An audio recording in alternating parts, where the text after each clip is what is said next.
Hi. I wanted to share this little thing I'm working on. A little strange doodly doodle. I find that it's really good for me to work on pieces and then work on doodles.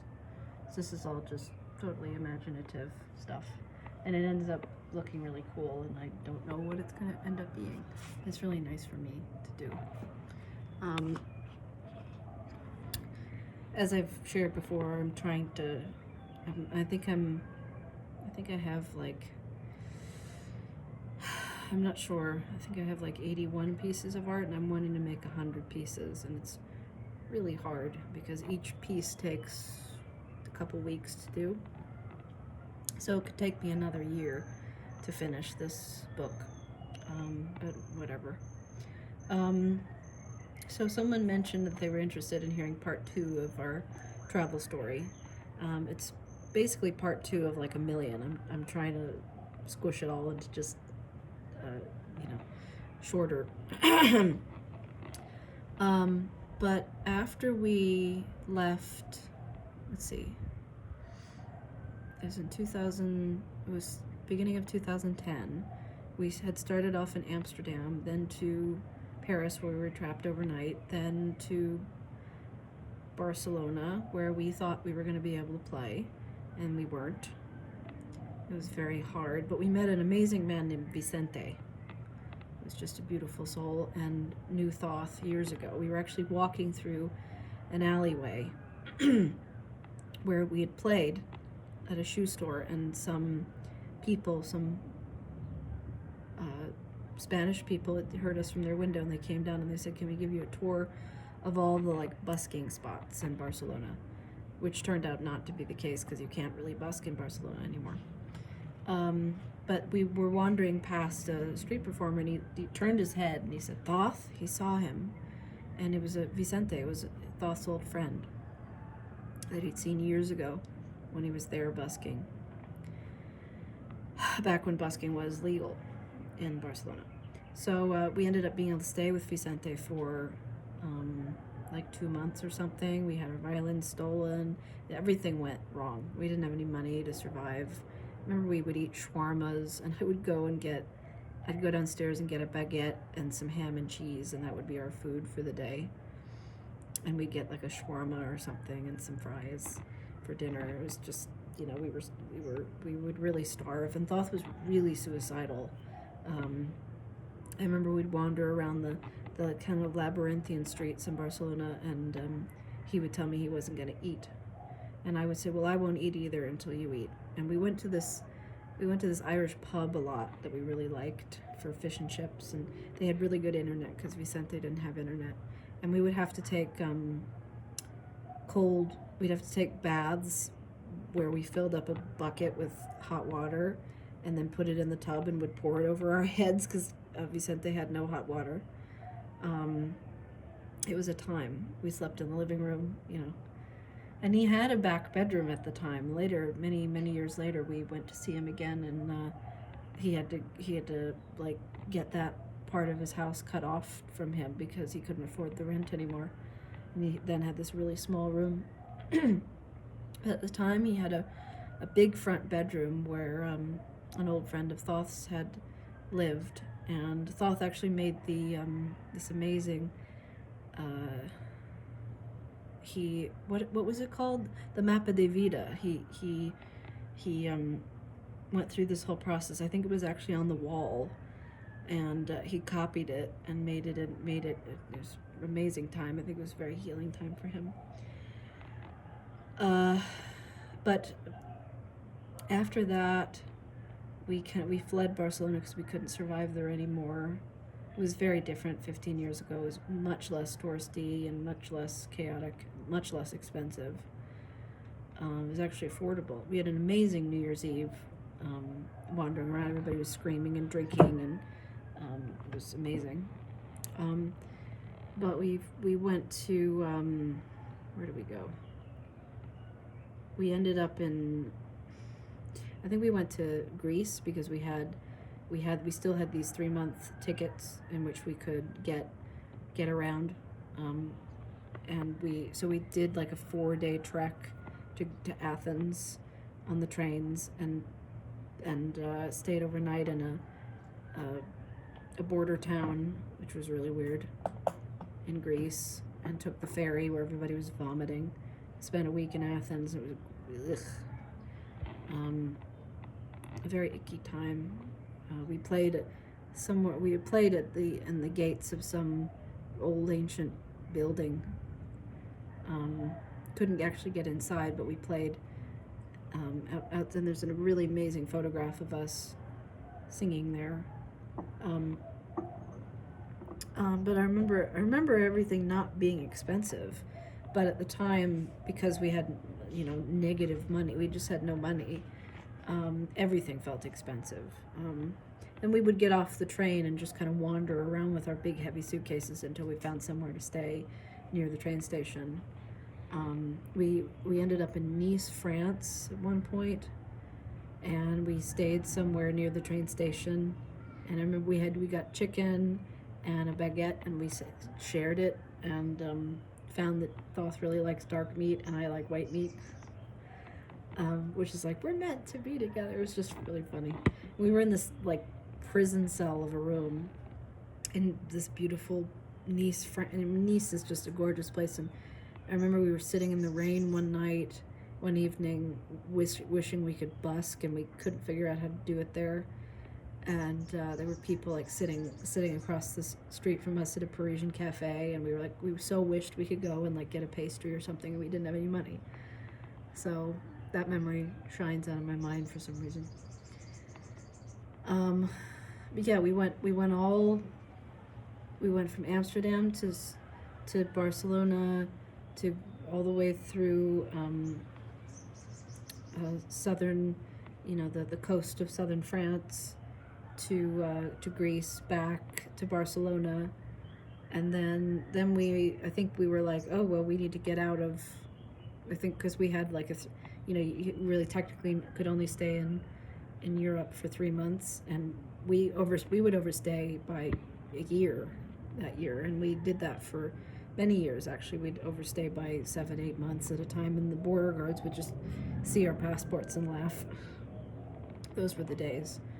The very last time we did that was maybe in 2017 in Lisbon, and the border guards, saw our passports and saw that we'd overstayed by, 8 or 9 months, and said, you can't do this anymore.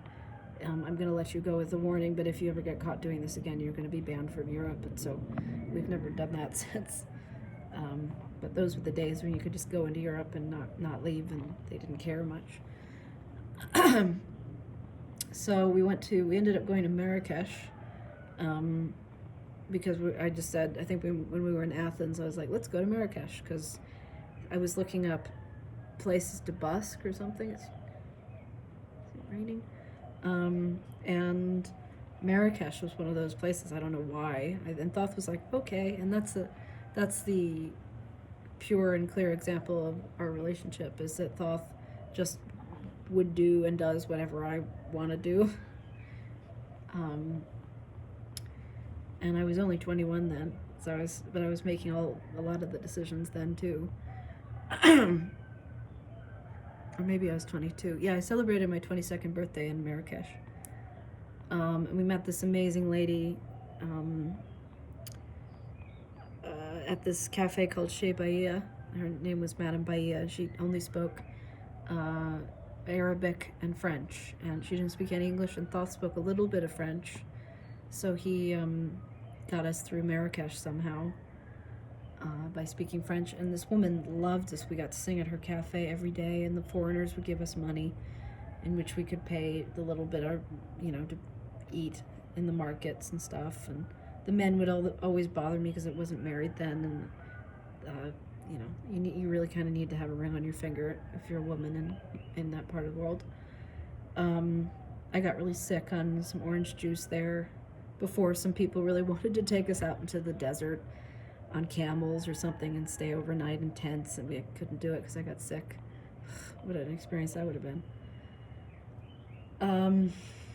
We didn't have any money. We couldn't pay rent. We stayed in a really cheap, I think it was like $100 every 2 weeks or something, but the man was very screwy, and he he would say, you know, we were artists. He's like, oh yeah, you can go to the big fancy hotels over there and play, and they'll give you money, and you can pay me later, or you don't have to pay me or something. He seemed very deceivingly nice, and he let us stay for the first 2 weeks, and then he's like, where's my money? We couldn't pay him. We didn't have $100 to give him. And thought that to give away his camera that he had, that we were very dumpy little camera, to film our little experiences, which was heartbreaking. It was a heartbreaking moment. And our friend Mike Rotundi actually saved us by, I think I called him up and I said, Mike, help us. We need to pay this bill. And he sent me $100, and I was able to pay the rent. And then the guy was like, oh, you can stay longer. You can stay another 2 weeks and you don't have to pay me. He did the same thing. And then after 2 weeks, of course, we had nowhere to stay. So, Mimi. So he did it again. And then we ended up sneaking out of the place in the middle of the night because Madame Bahia got us a little place with a hole in the roof where it rained through the roof down the street. And we left in the middle of the night and went into this place. What a crazy thing. And we were able to actually get out of Marrakesh having made $100 a piece, and it felt like a lot of money at the time. This was 2010. So, and I think we ended up back in we flew back to Barcelona somehow. I had enough money to get us back to Barcelona. And we stayed there terrified for months in Vicente's house. I think we just kind of showed up at one of his busking spots and just said, hey, Vicente, we're here again, and can we stay? And, you know, we definitely overstayed our welcome with him a few times. He was very kind. He was a busker too, you know. So eventually I think Vicente was getting tired of us, and a friend of ours got us from Portugal, where we'd never been and I didn't know anything about. Said, you know, they have their house in Porto. Would you guys like to come and stay with us? And we could get you some shows and stuff. And so we did. We took a 16-hour bus ride from Barcelona, nightmarish, to Porto. Porto's gorgeous. And we had a free place to stay, so we didn't feel like we were suffering so much. There was a little fruit market across the street where we would get fresh fruit and in the morning. And there was a little market downtown where we would play and make a little money. And our friends, Anna and George Louis, Anna got us some gigs, and we actually got a really good gig opening for a really interesting theater piece. And we started in the lobby and then went down the stairs and played on the stage. But I was very sick and I could barely sing, but I had to do it because we needed money. And then later, she got tired of us too, of course, and encouraged us to go to Lisbon, where she knew of somewhere we could stay at a little pensão in this really cute neighborhood. And so we took the train 3 hours there, and there we were in Lisbon, where we'd never been in our lives. And it was the coolest. We stayed somewhere on the ocean, in one of those little towns near Lisbon on the train, with one of her cousins or nieces or something. Slept on the floor, and you know, we had grilled shrimp at this little restaurant that was all just like a shrimp restaurant, and there were all these local people, and it was very cheap. And there was a little cafe where they had the best scones in the world, and we'd go and have scones, and we gave them our CDs and they would play them. And we went there many years, and we'd give them our new albums every time, and they'd play them while we were there. And they said we play your albums all the time. It's amazing. They had the best scones. I don't even remember where that place is. It probably doesn't exist anymore. But eventually we made it to this pensão in the middle of, that's what I wanted to share, is that we made it to this pensão in the middle of Lisbon, in this place called Barrio Alto, that's what you say it in English, but it's called Barrio Alto. It's a high neighborhood, and it's basically like this hilly neighborhood, very old, timey, cute, beautiful neighborhood, and cobblestone streets and all that. And Thoth left the address for the fucking Pensau in the taxi. So we had to he left me outside of a restaurant, and I don't remember being scared for some reason. I was like, we'll be fine. Even though we'd already been homeless overnight, like maybe twice. Oh, and all in the meantime, we had been homeless 3 different times. Like I said, homeless in Paris one night. Then another time, our friend Vicente encouraged us to go over to a little town called Tarragona, Spain, which was maybe an hour on the train.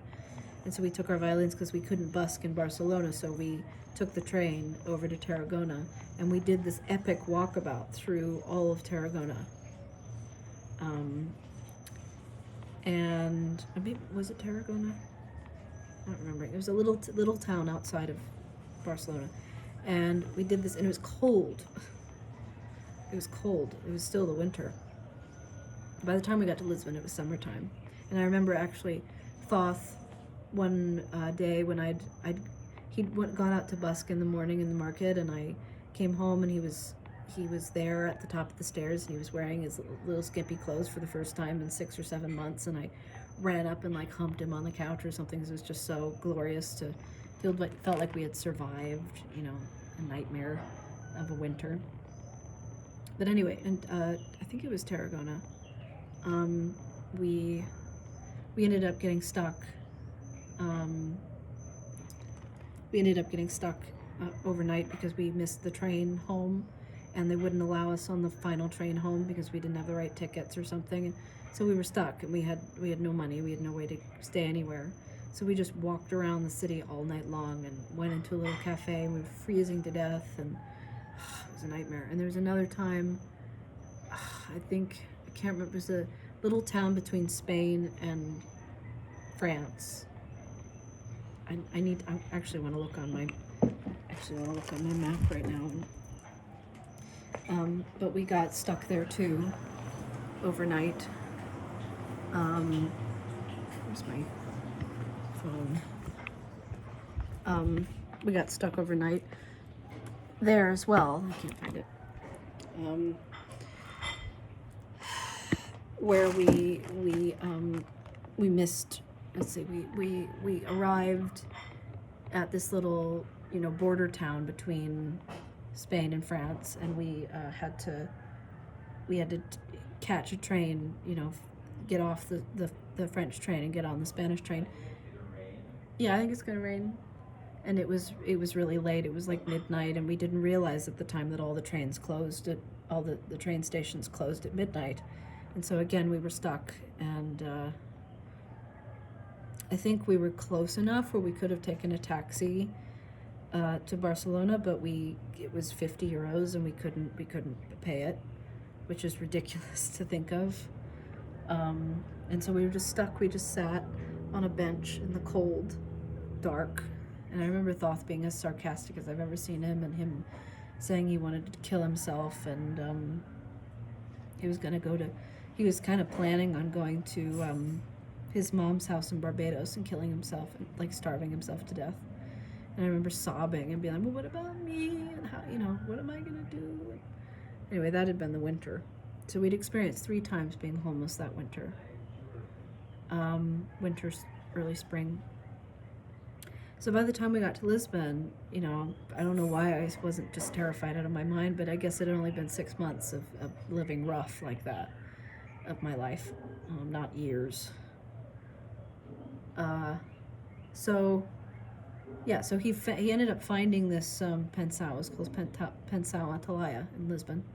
We got there in May of 2010.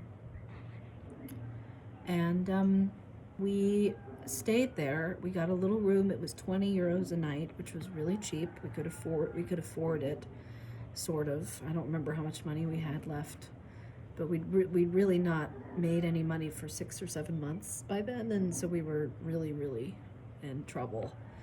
And every day that went by, it was more money we were spending and no money we were making. It was just terrifying. We was just watching our money disappear, and we were all alone in a foreign country.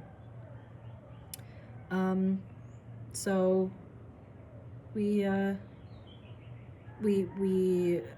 explored around town, and Lisbon was beautiful. We loved it. It was probably our favorite city we'd ever been in our lives together. And we went to Sintra, which was a 45-minute train ride, very cheap. And the train rides were if things felt inexpensive. Getting around on the trains was really cheap. Housing was cheap. It was affordable, and it was a beautiful place. So it felt like we'd hit the jackpot if we could only find a way to play. So we find another nut, Mimi. She has these little nuts that she loves. Yes. So we ended up going to Sintra, and we played on the steps of this palace a few times. I remember we did it like once or twice, and we sold like 12 albums. And there would be tons and tons of people watching us and dancing, and it was a beautiful resonant space. And of course we got stopped pretty quickly by the person who ran the space, because but eventually I think Thoth was doing walkabouts in town, and he found the spot that we ended up playing in, Rua Garet. It's called 565860 Rua Garet. If you look that up in Lisbon, you'll see it. It doesn't seem like much, but for us it was a lifesaver. It was a life-saving experience, and he found it initially. That's what kind of happens between us, is Thoth will go out and do these walkabouts and things, and he'll find the space where we're supposed to play. And he initially told me, I think I found a space for us to play, and I was like, well, I don't believe it. And we went back to Sintra a few times before he actually took me to this space, and it was amazing. It was like we set up and played. The acoustics were incredible. It was right on this kind of walking street, quiet area. And we immediately just made tons of money. And there were hundreds of people watching us. And there's a little bit of footage floating around of that time. And there would be people watching without phones in their hands. There would be every person in the audience was watching without looking at a phone. And those were the days. We were making a ton of money, and we'd sell like 10 CDs a night, in a 2-hour slot of playing. And but the 2 months was short. It was a short period of time. We moved to a room with a window in Pensão Atalaia, and we had to basically like choose. It was 2 beds, very creaky and uncomfortable beds with just a little closet. We had to basically live out of our suitcases. But it was a very special time for us. It was the most prosperous time we've ever had, I think. And we would go on the weekends on our Monday and Tuesdays off to the beach and get an umbrella for €5 and get burgers and just lie out on the beach and read books. We would go to the bookstore and buy books. I read The Life of Pi there. I read 1984 there, which was mind-numbing and crazy. I read a lot of books. And it was an amazing time, very special. I remember it was just such a special time. But eventually it was short-lived, because after about 2 months we were thrown out by a family. They threatened us when we were packing up on the street after our play, and they came with their baby, and they said, "You're keeping our baby up." And there were apartments right up above where we were playing, up the staircase, very fancy-ass apartments where the only fancy-ass rich people were living. And so they threatened us, and they said, "If we see you here again, we're going to call the police," and da-da-da-da. And of course we overstayed by many months already, so we couldn't risk it.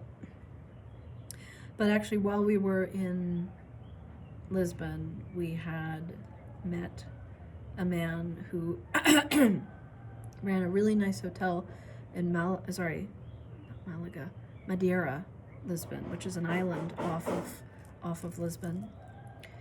And they flew us there from Lisbon for a week, and we got to stay in the fanciest, beautiful hotel, and on the beach, on the ocean, on a cliffside. And the hotel was on a cliff, and every day we got fed 3 meals a day from the hotel chef, and they didn't pay us. They weren't able to actually pay us to do it. But at the end, the hotel owner bought 10 CDs from us or something. And but it was a very interesting experience. It was Thoth. We swam in the pool and you okay? Um, so